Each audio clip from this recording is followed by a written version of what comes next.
Hey guys, welcome back to another video, and today we are going to be studying about black holes. This is the outer part of the black hole, and inside the black hole is something called a singularity.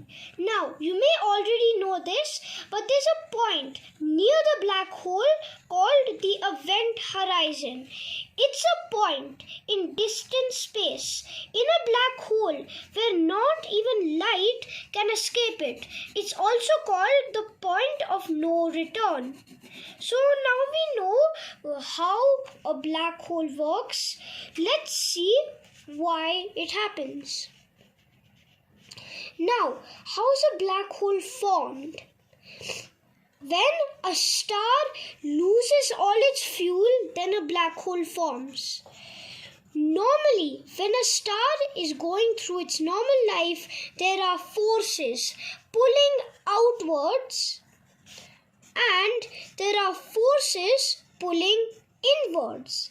Now, because these forces normally have the same amount of pull, normally the pressure stays the same and nothing actually happens. However, when a star loses its fuel, then the forces outside simply stop working and the star collapses in on itself to a single point. That's a singularity.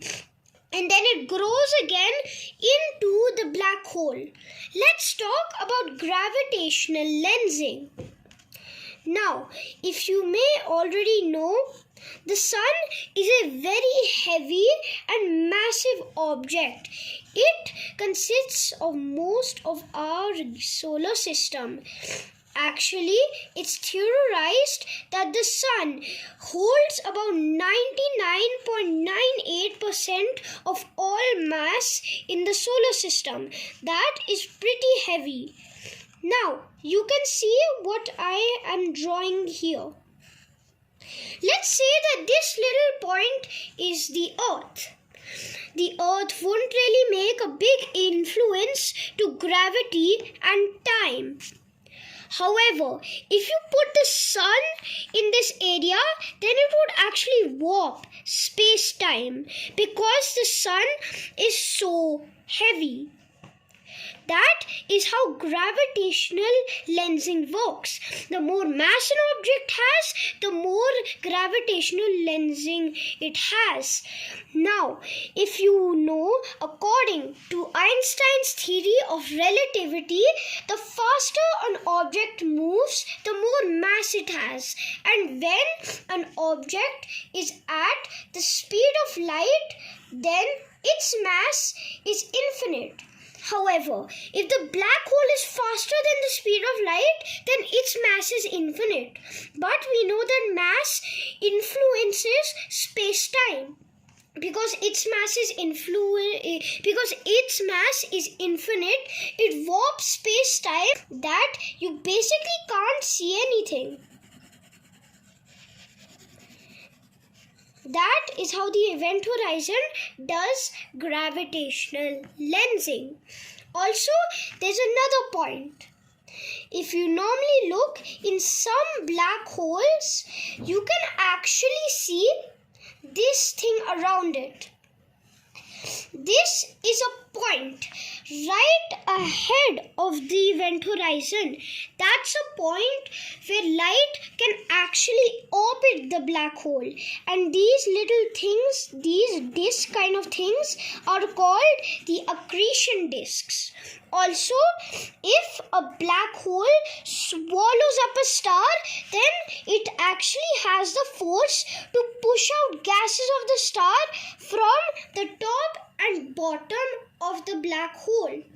Also, a bit of a fun fact here. There is a supermassive black hole in the center of pretty much every galaxy. There's a supermassive black hole in the center of our galaxy, and its name is Sagittarius A. And when the comets, stars, planets, asteroids, moons, when they all gone into the event event horizon tidal forces, which is the forces by gravity that turn all the planets and stars and asteroids apart, which means that our entire Milky Way is just those stars orbiting the black hole. Now, what would it actually look like if you fell into a black hole? Well, there would be something called gravitational blue shift. Everything would look blue, and let me explain why. It's because of wavelengths. Green normally has the longest wavelength in the visible spectrum.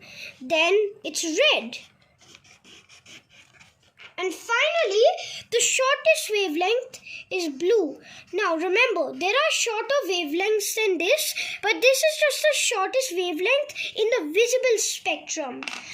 When the event horizon is absorbing all the light, then these frequencies go so small that it turns into a blue color.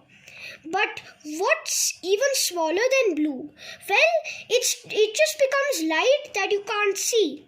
It turns into microwaves, X-rays, and then gamma rays, which are the smallest form of radiation. So, after the event horizon can't even display blue light, then you can't see anything. And when you reach the point in the middle of the event horizon, even if you manage to get something faster than light, it would tear into pieces. Because of a black hole's extreme gravity, it tears things apart into pieces. And unless that spacecraft is somehow, except if that spacecraft is somehow infinite kgs, then it will survive. But if it's not, then it won't survive. And yeah, I think that's everything I want to explain today. I hope you liked that video, and if you are enjoying my content, then you can hit the subscribe button to get all of my videos on your recommended homepage, the notification bell which will notify you whenever I make a new video, and the like button if you like this video. Bye.